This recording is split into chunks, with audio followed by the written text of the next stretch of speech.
Hey mga buddy, welcome to Mab Auto. Kung bago ka lang dito ay welcome back. Kung lagi ka na nag-aantay sa mga videos ni Mab Auto. And for today, ito nang inaantay nyo. Ang dami nagre-request nito mga buddy. This is the 2024 Kia Sonet EX mga buddy. At syempre, ano nga bang gagawin natin dito? Bubusisiin natin ng napaka-funking design. Syempre, sisilipin natin ng interior. Titignan natin ng mga creature comforts and features ng EX. Dadrive natin yan. NVH, handling, braking, power test, vibrato test.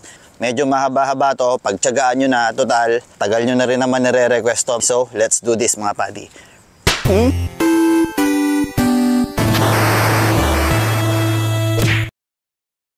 First up, the design mga buddy. Kahit may mga linya-linya siya dyan, napaka-aggressively funky. In my opinion mga buddy, tingnan nyo na may itsura oh. Diba? Pogi ng headlight, ang ganda ng grill. Signature grill nila yan, yung may ganun sa gitna. Yan, yung parang may ganyan. Nalimutan ko na kung ano tawag, pero signature grill ng Kia ngayon yan. Meron kang silver trim dyan sa ilalim, which is napakagandang tignan. Yan mga buddy. Ito rin, silver trim din yung grill. Tingnan nyo naman, no? May mga line pang ganon. Tapos yung grill niya, hindi basta pang karaniwang grill, ano? May mga ganyan pa mga buddy. And this line on the hood, yung bulge, yan, kala mo merong supercharger sa ibabaw kahit wala. Pero nakakadagdag siya ng charisma, mga buddy. Lalo na sa ibang color, kitang-kita yan. Napaka-cute, napaka-funky. Anyway, dito sa side, mga buddy, napaka-simple lang. Black cladding, syempre, para to look it more off-roady. Although, hindi mo naman to pang off-road talaga. Soft-roading, pwede naman talaga. And dito sa likod, light bar, ilaw. Napaka-simple. Silver trim sa ilalim. Hindi ko alam kung pwedeng apakan to. Hindi siguro. But yan lang. Kia Sonet EX variant. Bago ko makalimutan, habang nasa labas tayo, ground clearance is 205mm yan mga buddy. So, mas mataas kesa dun sa main competitor na tinatarget nito, which is Toyota Race. Tires are Kumho Solus mga buddy, 205/55 R16. Yung mga tires na yan lang ang medyo, in my opinion, hindi ko gusto. Gusto ko yung design, pero parang maliit para dun sa body ng kotse. In stock form, parang medyo maliit yan tignan. Opinion ko lang naman yon mga buddy. Walang personalan. Opinion ko lang yon. Siguro yung iba, hindi ganoon ang tingin, but me, yun ang tingin ko. And this one, ito mga buddy, don't be fooled, hindi yan salamin. It's a plastic trim na may design. Yan, oh. Hindi yan part ng salamin ng hatch niya. Hindi yan part, pero ganda, bagay, kala mo salamin. And meron ka ring ano sa EX. Spoiler, syempre. Mas magandang tingnan pag may spoiler, di ba? Isipin mo, wala. Parang may kulang eh. Dito sa front mga buddy, yung turn signal light na yan, it turns into a DRL, daytime running light. So, ganun na yung mga uso ngayon eh. Yung DRL mo, magiging signal light, mawawala yung puti, magiging orange. And here at the back, syempre nagtitipid din yan si Kia. Halogen bulb lang ang turn signal light mo. Pero, itong buong to mga buddy, light bar yan. Light bar. Oh, yan ang mga trend ngayon. Actually, trend na yan noon. Back in the day, bumalik lang ngayon, ginawang modern. Pero si Kia, yan, tuloy-tuloy siya sa paggawa ng mga light bar. Ganda niya pag nakailaw. Anyway, silipin naman natin kung anong meron sa loob ng EX, mga features at creature comforts. To open the car mga buddy, ito ang susi mo. Proximity kailangan meron ka. Andyan yung lock, unlock, auto start, tapos yung trunk release sa likod. Oh. Pwede mo rin buksan gamit to. Oh, pwede rin yan. Ito ang bubungad sa'yo.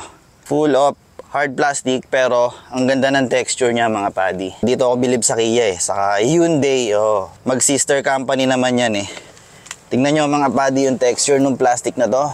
Ito mga buddy, iba ang texture. Ayan oh. Ang ganda ng texture niya.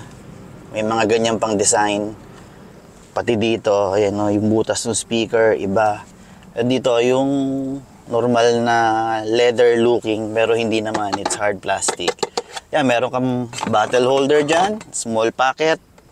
Meron pang pocket pa ganun, ayun. Hindi ko alam kung anong pwedeng ilagay dyan. Ayun, may ano pala, may picture, ayan, payong. Payong ang pwedeng ilagay dyan, yung maliit na payong. At anyway, dito sa dashboard mga buddy, ito ang meron tayo, hard plastic, pero tingnan nyo yung texture, ganun din, napakaganda. Yan ang texture niya mga buddy. Tapos itong full, ano na to, parang lagayan ng infotainment, saka yung gauge cluster mo, parang kala mo konektado. So anyway, na-drive ko naman na to papunta dito. Hindi gaya nung sa Hyundai Stargazer, naka-black siya. Ito, hindi naman. Steering wheel mo is not covered with leather. You have to get the SX, yung top variant. But meron ka mga controls dito for your gauge cluster, saka sa infotainment system mga buddy. Aircon vents mo, yan, may trim na silver.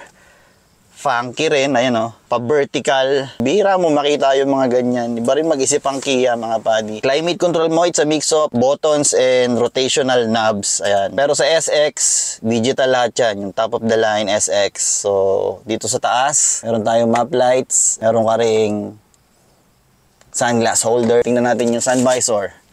May salamin, vanity mirror, wala nga lang ilaw. Syempre, same deal yan dito mga buddy. Ang cloth ng upuan is ito, napaka, 'di ba? Dito ako bilib sa Kia, minix nila, ayan oh. Hindi siya leather. Ito yung parang vinyl na leather or leatherette kung tawagin. Tapos ito, cloth lang, parang maong na gray.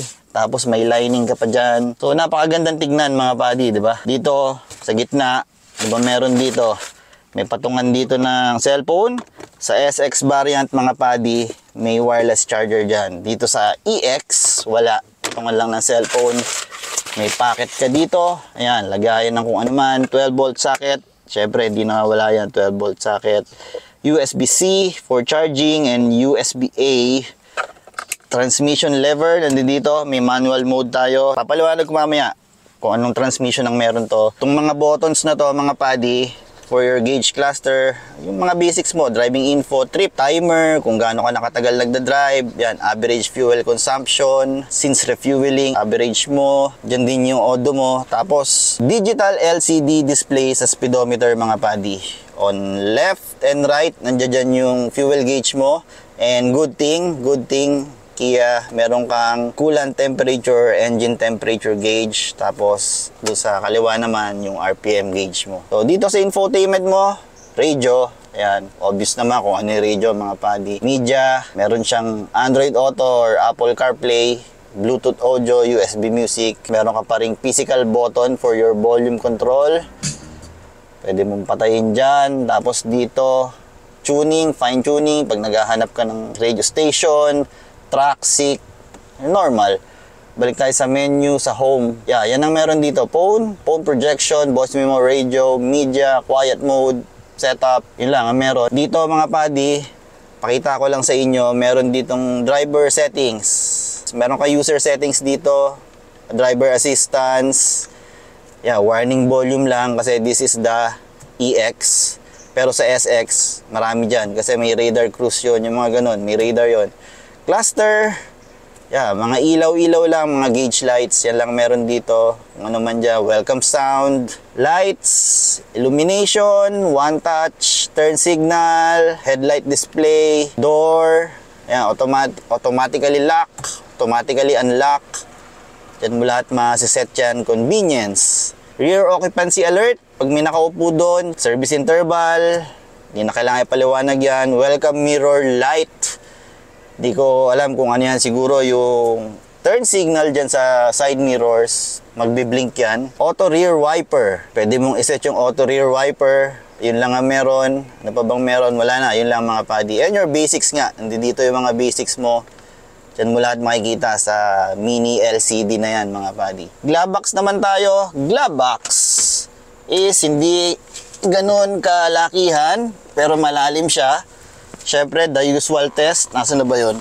The usual test is bulaklak ni Papa. Hindi kasya. Na ano ko lang, pero mukhang madudurog yung bulaklak ni Papa. Happy birthday, Papa. Hindi siya soft dump. Hard dump siya, mga buddy. Center console mo, mga buddy. Meron kang dalawang cup holder dyan. And ipitan ng cellphone. O, di ba? Very useful. At least ginamit pa yung space na yun pang ipit ng cellphone. Meron ka ring armrest dito with storage sa ilalim. Hindi ganun kalalim for scaling. Ayan siya. This is covered with I think leather to mga padi, pero hindi siya ganun kalambot. Pero squishy siya. Ayan, squishy. Hindi nga lang ganun kalambot. And again, dito, armrest, pwede rin. Although walang soft touch material dito, it's hard plastic. Yun nga lang, to make it beautiful, magkakahalo yung texture niya mga padi. So anyway, steering wheel is hindi siya telescopic. Tilt lang mga padi. Common naman yan sa mga ganitong variant. Kahit naman yung competitor nito, ganun din. Oh, walang telescopic, tilt lang. So set natin to sa driving position, kung paano ako magdadrive. Silipin natin kung gaano kaluwag yung likod. Silipin natin kung anong mga creature comforts and features dyan sa likod mga padi. Dito naman sa likod mga padi, same deal. Same deal sa upuan. Ganun din ang texture niya, cloth niya. Meron kang leatherette, maong na, parang maong na tela, and with, you know, may striping. Napakagandang tignan, napakalinis tignan, napaka-classy tignan mga padi. Door cards niya, ganun din. Same situation. Ganun din yung mga texture ng plastic. May mga kung ano-ano mang triangle dyan, silver trim. Ganun din, kung ano yung nasa harapan, ganun din yung texture dito. Meron kang small bottle holder dito. Wag daw lagyan ng drinks kasi patagilid. Bottle lang ang pwede mga padi. Nakalagay naman dyan. But anyway, sinagad ko na pababa to. Meron nga pala tong seat height adjustment mga padi, which is not common sa ganitong variant na sasakyan. Mid variant tong EX. So pwede kong i-straight yung paa ko. Pwede kong mag-rest ng paa dyan sa ilalim. Ayan, kahit nakasagad na yan pababa. D4 test. May sayad. May sayad mga padi. Dahil hindi naman talaga ganun kalaki tong auto na to. And pinakamaganda dyan, meron kang aircon vents dito. Hindi yan common sa mga sasakyan na price na ganito mga padi. Meron ka rin dalawang port dito, yun nga lang USB Type-C. Hindi pa naman tayo adapted sa mga ganyan USB Type-C. Madalas USB Type-A pa. And small packet. Pero okay lang yan. Marami ng USB Type-C wire dyan. Bili na lang, di ba? Pero ito ang hindi common dito mga padi. Yung main competitor nito, walang aircon vents sa likod. So dito, meron. Small packet dito, nag-iisa lang dito, wala mga padi. At least meron dito, no?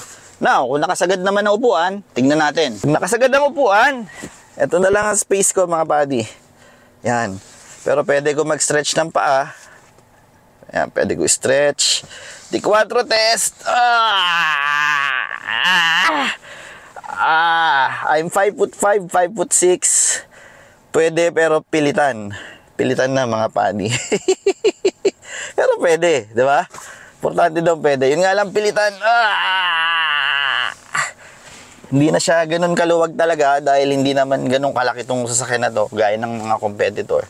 Yan na lang ang space niya. Meron ka rin ditong armrest. Ayan, armrest with cup holder. Yun nga lang syempre, pag may cup holder ka dyan, ay mahirap pag sandal ng kamay.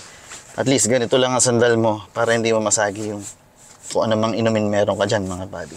Pero at least meron, di ba? Meron ka ring ISOFIX. Yan, may ISOFIX dyan. May, may ISOFIX. Nandiyan lang yan kung saan man dyan. And just like any other subcompact crossover SUV, ito natutupi ito. Yan, 60/40 fold. Pero mamaya papakita natin. Silipin naman natin yung likod mga padi. Okay, to open the back mga padi, merong popper dito. Pipindutin mo lang or yung dun nga sa may proximity key niya. Pero itong popper na lang gamitin natin. Yan, andyan yung popper, yung rubber niya mga padi. Yan. So itong storage na to is 385 liters. Hindi ganun kalaki, pero for this size of vehicle, malaki na rin yun. Tapos foldable pa yung seats na yan mga padi. Syempre pag pinaupo mo yan, simpleng-simple lang na ganun. Ayan, meron ka ng mas malaking storage. Hindi ko nga lang alam kung gaano kalaki yan. Ilalagay ko na lang dyan mga padi. Nga lang, syempre hindi fold flat So may hump ka dyan, patong doon. Hindi yung i-slide mo na lang. Pero sa mga big SUV, madalas flat yan.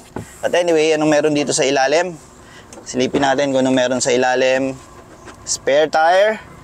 Meron kang spare tire. Andyan yung mga tools mo. Kompleto naman. Andyan lahat, pantow. jack. Yan lahat ng tools mo. Hindi yata full mags to mga padi. Steelist lang siya pero hindi siya donut tire. Yun lang ang meron dito. Walang secret packet. Yun lang mga padi. And dito, applause for Kia. Meron kang handle dito para maibaba yung hatch mo. Yung iba, wala niyan eh. Kakapit ka dyan, diba? Siyempre, madudumihan, magkakaroon ng fingerprint.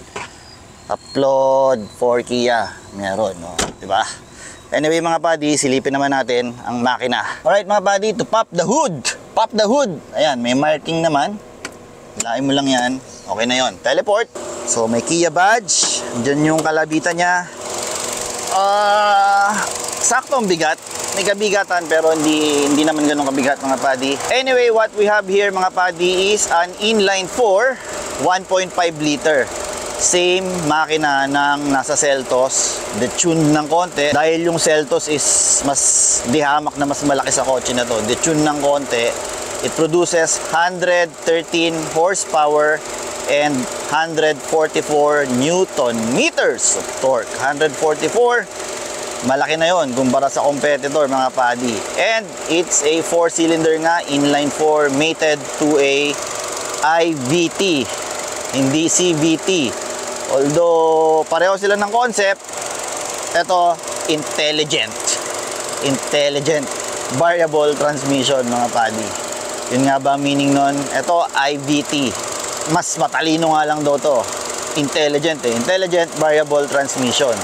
So, yun lang ang mga details na kailangan nyong malaman dito sa Kia Sonet mga padi. Pare-pareho naman sila ng makina, kada variant, manual man yan or IVT. Prices difference, post nyo na lang yung video, lalagay ko na lang dyan.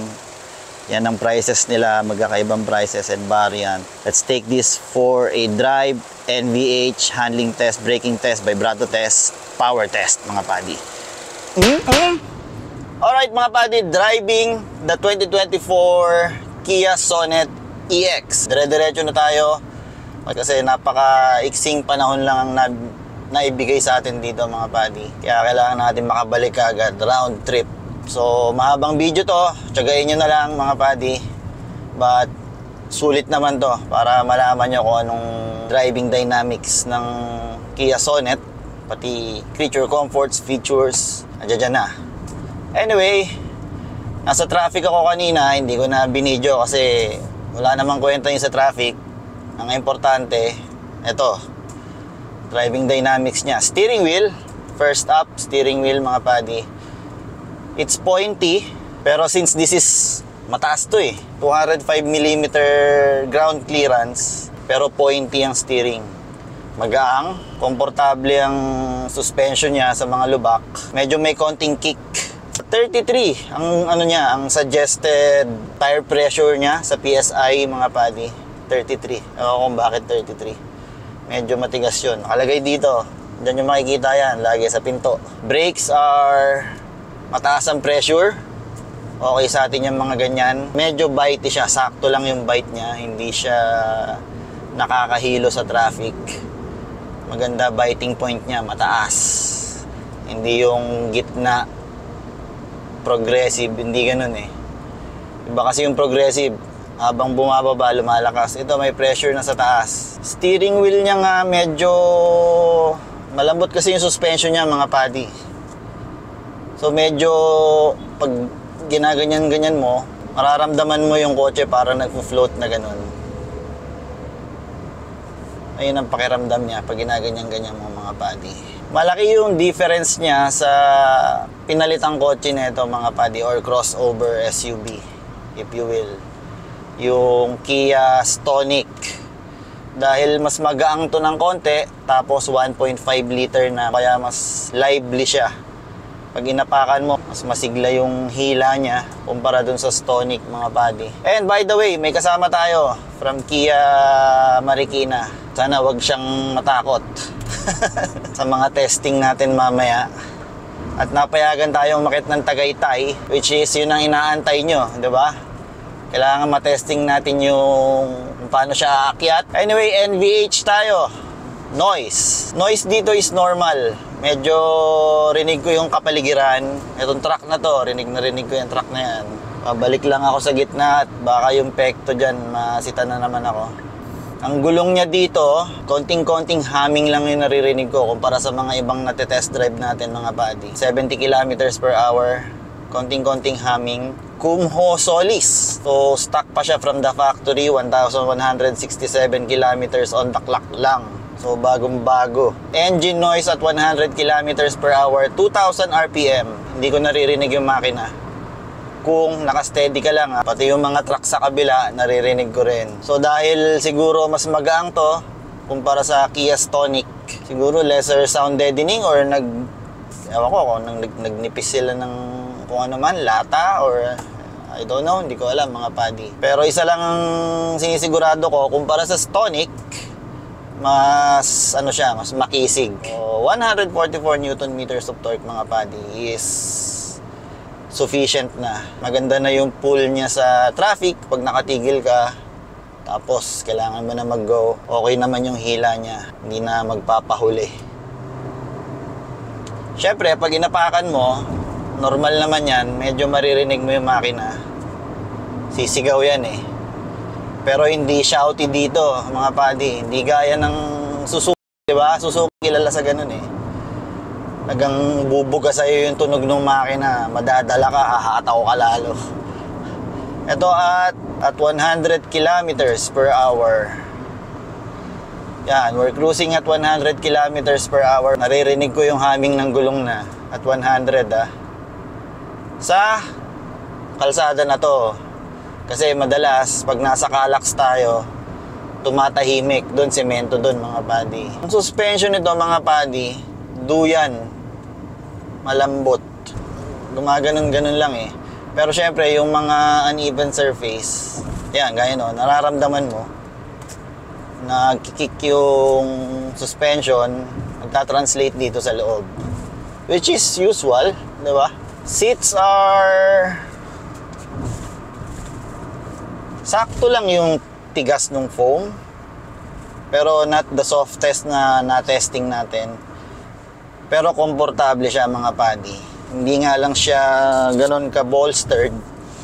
So, I wonder kung anong magiging neto sa Sampaguita Burgring. Feeling ko hindi ako yayakapin neto mga buddy.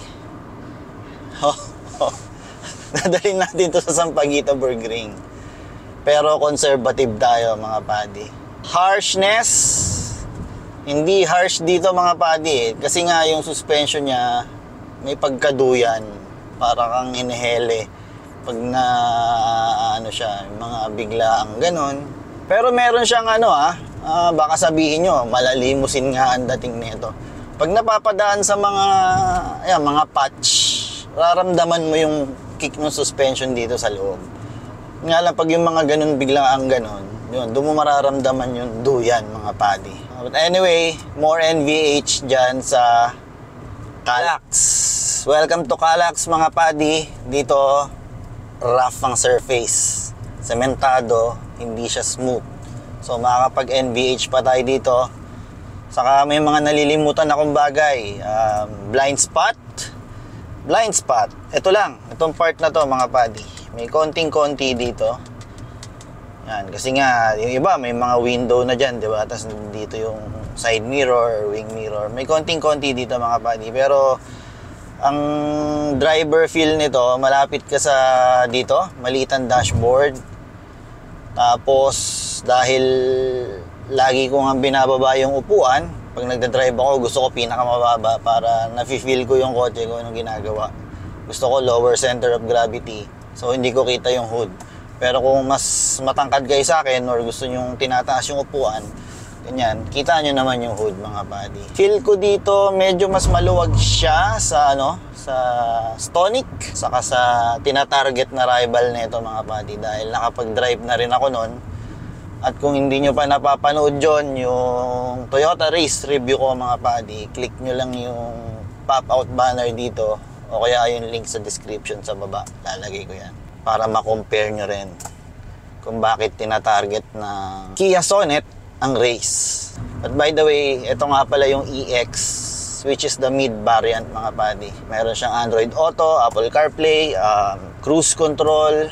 Wala siyang radar. Nasa SX yun, mas mahal.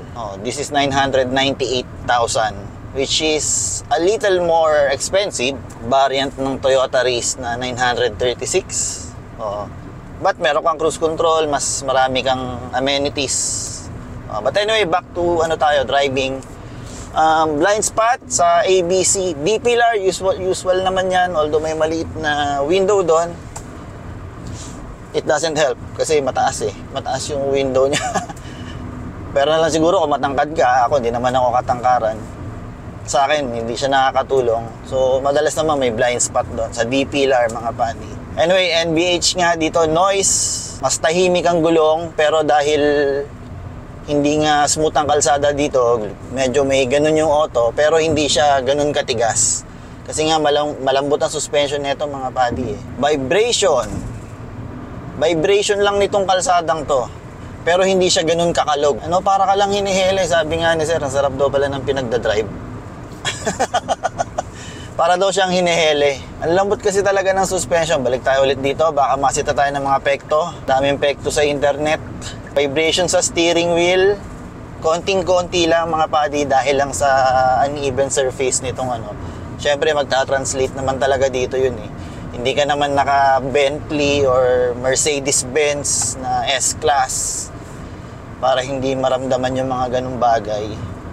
But, 'di ba? For more than 2 decades, ibang-iba na Kia mga buddy. Di gaya nung araw. Vibration sa engine, 100 kilometers per hour. Smooth. Non-existent mga buddy. Di nag-e-exist dito ang vibration ng makina mga buddy. And at 100 kilometers per hour nga, resume tayo ng yan. Okay. Cruise control. Okay. 100 kilometers, 103. May konting wind noise. Wind noise. Naririnig ko parang dito. Pero mahina lang. Pag nakaradyo ka, hindi mo na maririnig yan. Dahil reviewer tayo or car vlogger, wala tayong radyo dahil madadali tayo ng YouTube niyan. But anyway, harshness, yun lang ang harshness na mararamdaman mo dito sa kalsada na to.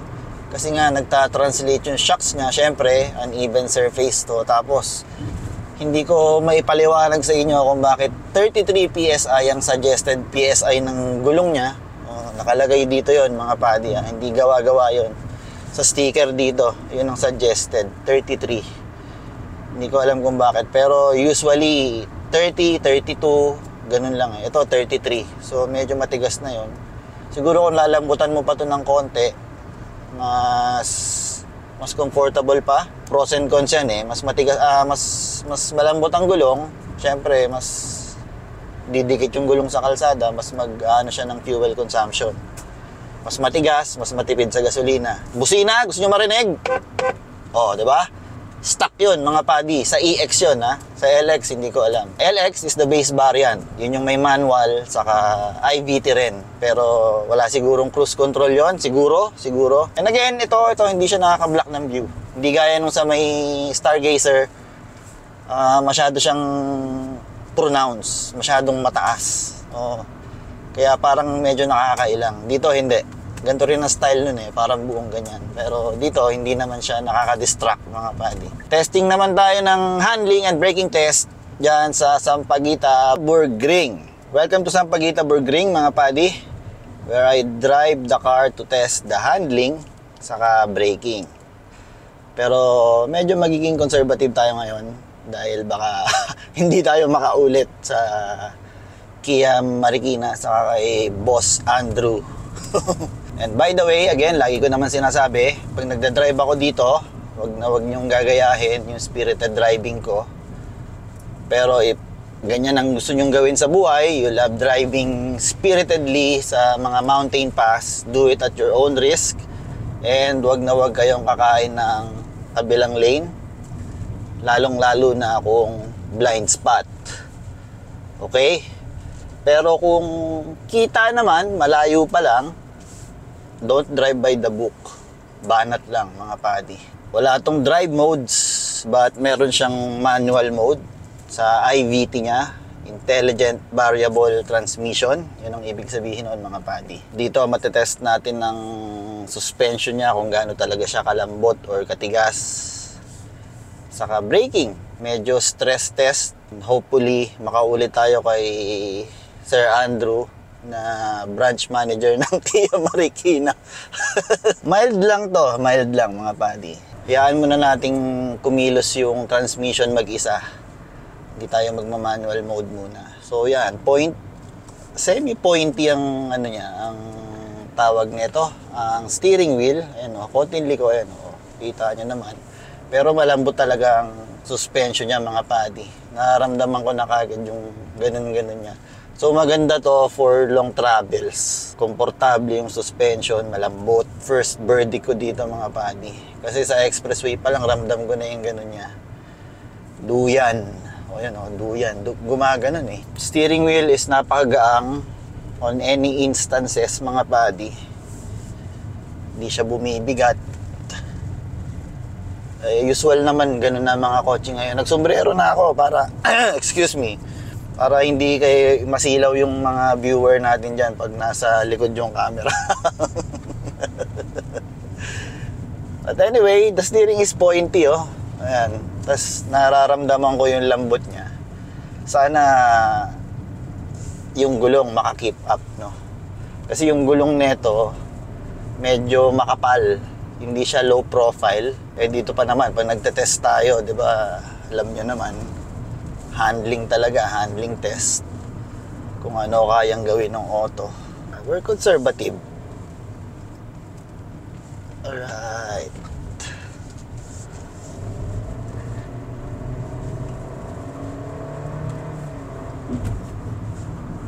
Woohoo!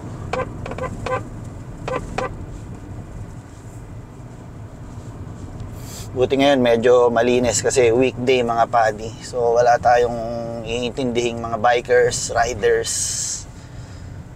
Hindi gaya pag weekend, di ba? Again, Lords, keep us away from harm. Also the people and unseen living things or spiritual things around us on this test. Yan, medyo paahon dito mga padi. Usual I4, inline 4. You need to wind up the engine mga padi bago lumabas yung torque niya na kailangan mo. Pero ito, napaka-intelligent nga nung ano nito. Ang mga IBT maganda eh. Ang IBT, parang hindi mo kailangang apakan ng gusto bago mag-downshift yung transmission. Konting apak lang sa throttle or gas pedal, kung yan ang tawag nyo dyan. O ito, paahon na naman to. O, hindi ko ginagalaw yung paa ko nun. Kusa siyang lipat, downshift. And dun sa mga mang-ookray na naman sa akin, yes, parang CVT to. Wala tong gear. Kaya ako lang sinasabing gear kasi ang tawag dyan, fake gears or simulated gears mga padi. Hindi ko nabanggit sa review ko kanina, meron din siyang headlight leveling dito. Mamaya magma-manual mode tayo. In a while. Doggy, excuse me.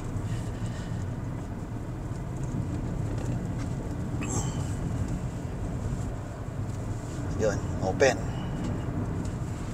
Woo! Pointy yung steering niya mga padi. Yun nga lang, napakalambot lang din nung, hindi naman malambot ang ano niya. Malambot ang suspension niya mga padi.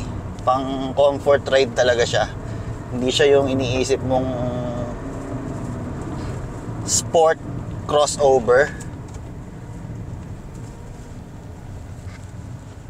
Lambot ng manibela oh. Napaka-pointy. Pag mga slow turns, okay naman. Hindi siya kaya naman ng goma.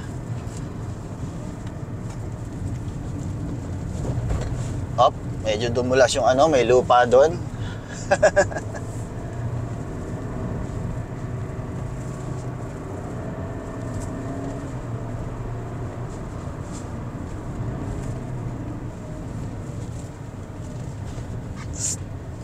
Little stress test. Excuse me, cut.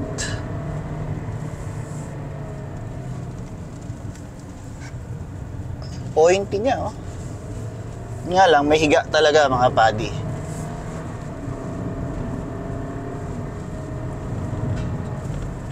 Cut.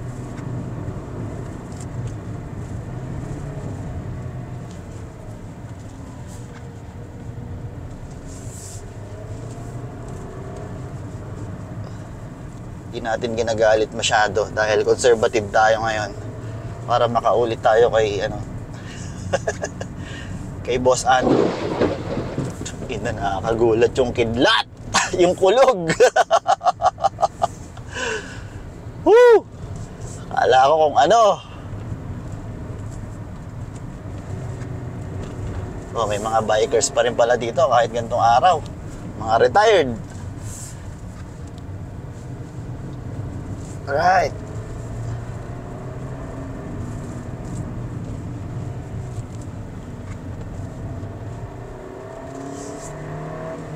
Ganda rin ang tunog ng makina mga buddy kung naririnig nyo.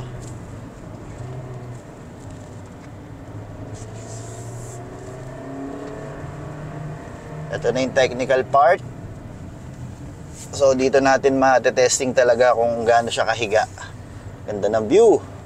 Low taal.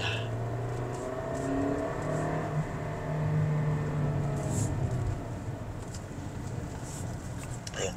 Patay ako sir ng AC ah. Ayan. Blower lang muna tayo para mas may power tayo.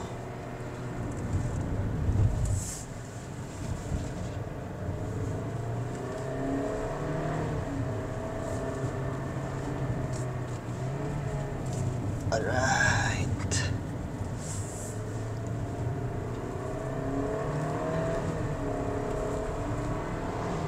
Malambot talaga suspension nito mga buddy.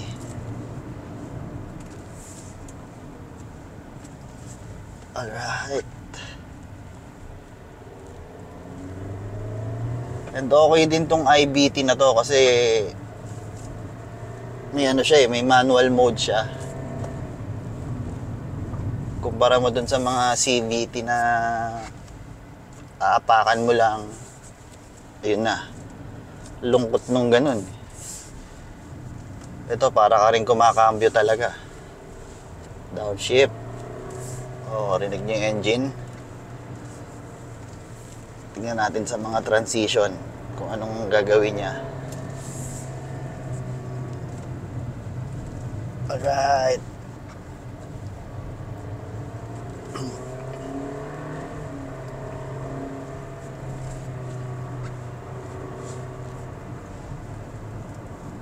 Luwag na yun mga padi.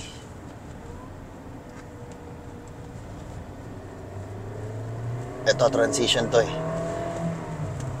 Yun. Ayos naman. Lambot lang gumanon pero bumabalik naman kagad mga padi.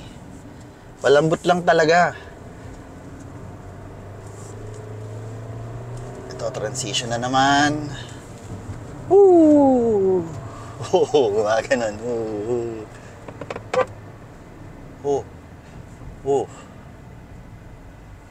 Baka magwala to. Turuhin tayo.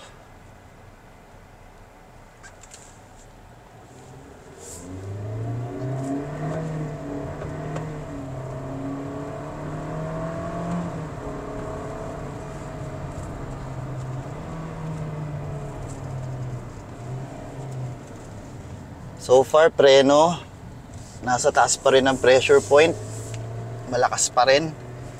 Hindi pa tayo masyadong natatraffic. Although we're a little bit conservative ngayon. Yes, nice.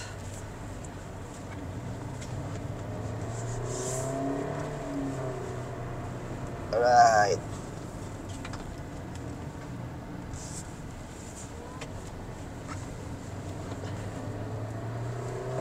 Sa comfortable drive mga padi, promise.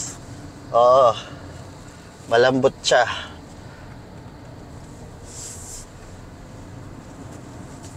Gulong okay pa naman. Hindi na biro yung speed natin sa mga turns, at least 30, 35, 40.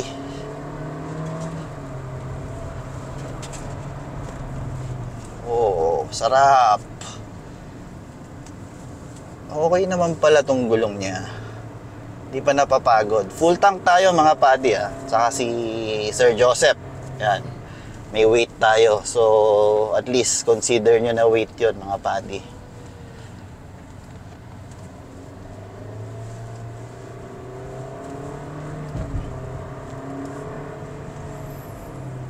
Wala pa naman akong naaamoy.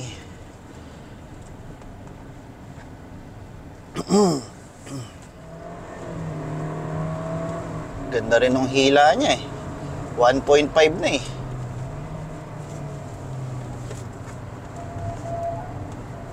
Manong!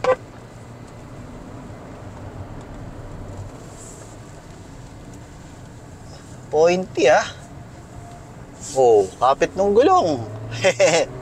Magaan kasi yung auto. Gumaang na kumpara dun sa Stonic.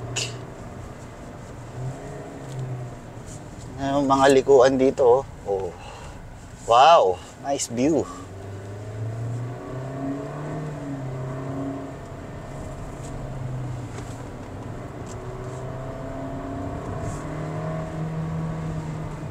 Brakes are still fine. Oh, okay pa rin Oh.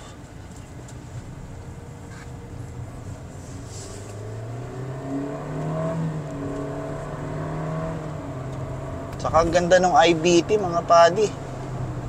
Woo! Anong pauna?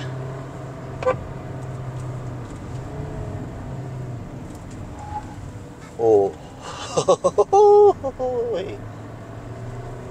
Aircon na tayo, mainit na. Transition na naman to. Right.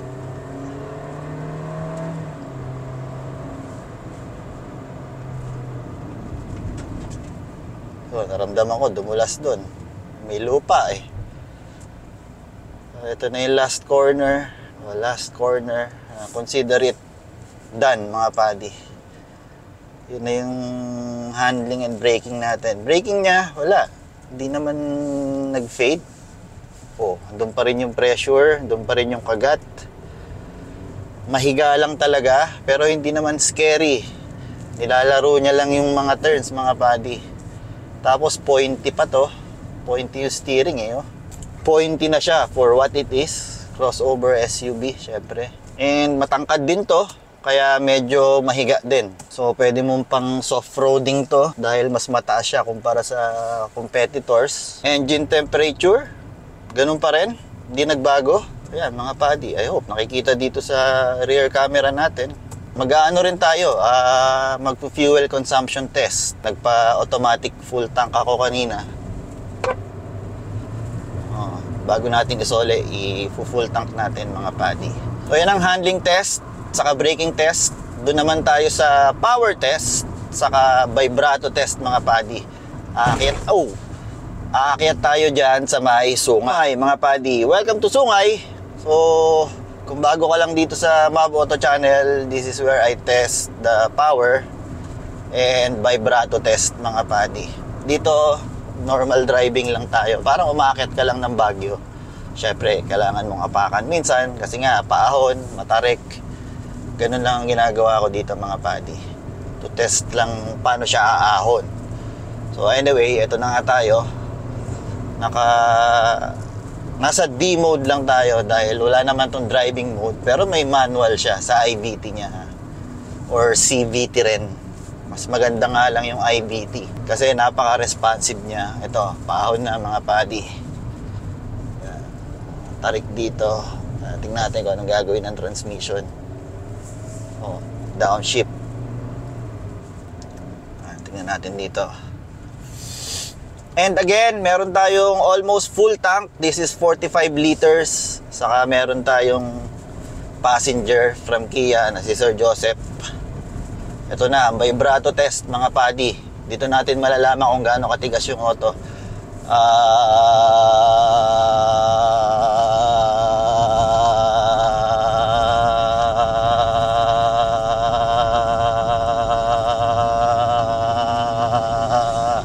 O, di ba? Ganun siya kalambot.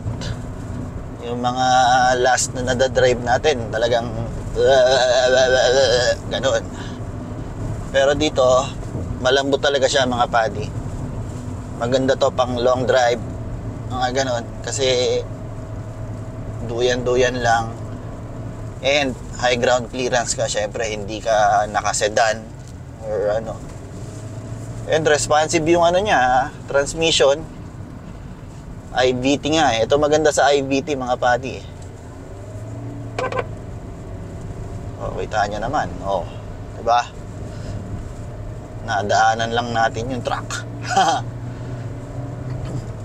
1/4 sa throttle mga padi. Papunta sa half.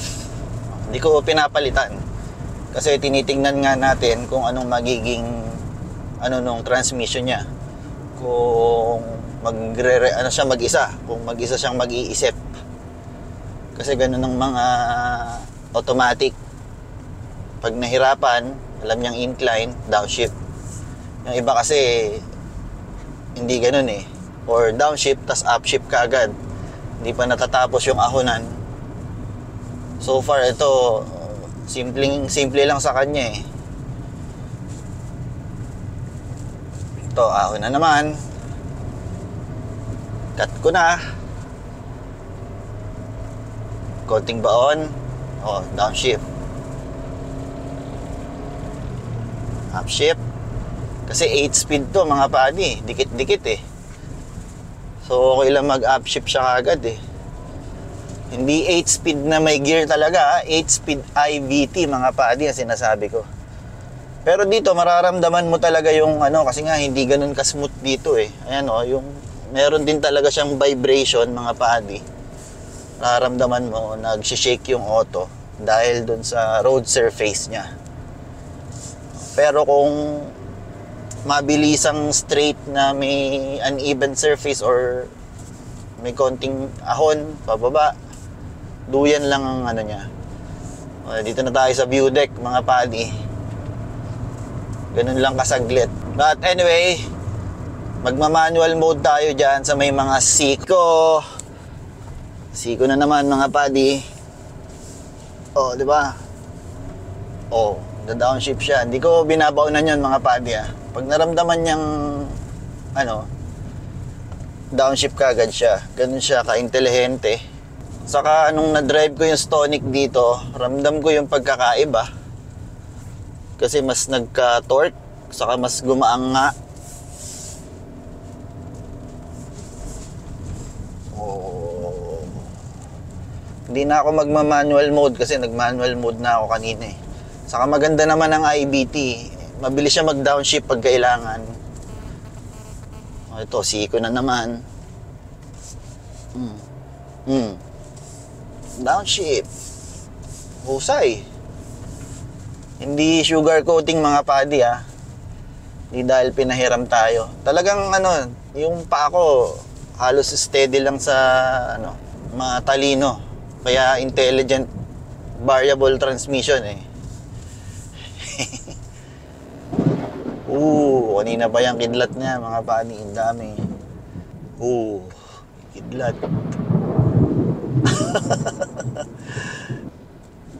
Ito, lambuelo.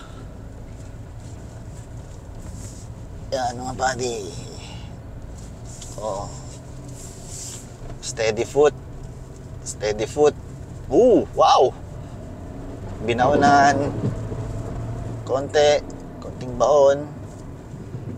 Okay na okay. Pwede. 144 Newton meters of torque is enough for this car. Hindi nakakabigla, pero malaking pagkakaiba dun sa pinalitan niya mga padi, yung Stonic. Mas masigla to. Saka siguro dahil din sa IVT niya, yung transmission niya. Mas mas responsive yung transmission kumpara dun sa pinalitan niya, Stonic. Nung na-drive ko yun. At kung di nyo pa napapanood yung review ko ng Stonic dito, click nyo lang itong banner na to, yung pop-out banner dyan mga padi, or link sa description sa baba. At nandito na tayo sa taas. Nakarating na tayo sa taas ng Ganun-ganun lang. Simpleng-simple mga padi. Hindi naman siya nahirapan. Maganda yung transmission ng IVT mga padi. Yung ano rin yung Stargazer. Ganda rin pumitik. Maano rin, responsive din. Anyway, ano naman sila sister company naman ng Hyundai Kia Kaya iisa lang ang ano niyan. Anyway, andito na nga tayo sa taas.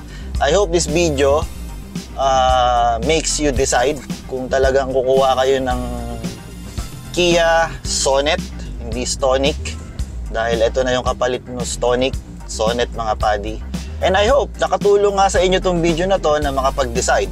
At sana na-enjoy nyo yung test drive natin, yung review natin. At kung na-enjoy nyo at nakatulong sa inyo tong review na to decide to get a Kia Sonet mga padi, paki-hit naman yung subscribe button dito. Nandiyan yan sa baba mga padi.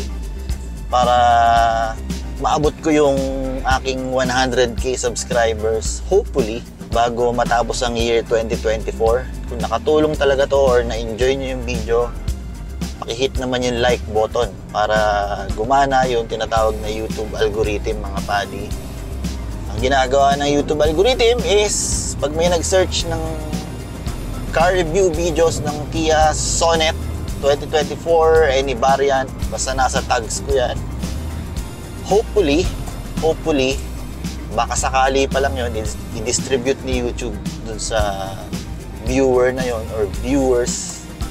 And along sa video na to mga padi, merong mga automatic generated ads na ginawa ni YouTube na I hope hindi nyo skip dahil dun lang kumikita ang Mab Auto Channel to rent a car. But this time na pagbigyan tayo ng Kia Marikina to test drive the Kia Sonet para makita ng mga gustong bumili kung anong meron dito at kung anong kakayanan niya. Anyway, thank you for watching and I'll see you again on the next video. Saan pa ba? Di pa tayo tapos mga padi dahil mag-check pa tayo ng fuel economy. 7.9 sir. 7.9. Automatic, trigger 1 lang extra. Naka 140.6 tayo sa ating biyahe mga padi. Nag-average siya ng 11.6 kilometers per liter. Ngayon, totoo ba yun? Yung 11.6 na yun, syempre magko-compute tayo by the book. Babalik natin sa full tank, tapos kung ilan yung trip, i-divide natin. Diba? Ganun naman na lagi natin ginagawa 13 liters mga padi. 140.6. 140.6 divide by 13.3. 10.57. So, 11.6, may margin of error na 1. Sabihin mo na 1, no? Kasi na-traffic, makyat, bumaba, na-traffic ulit. Yun ang consumption, mga padi.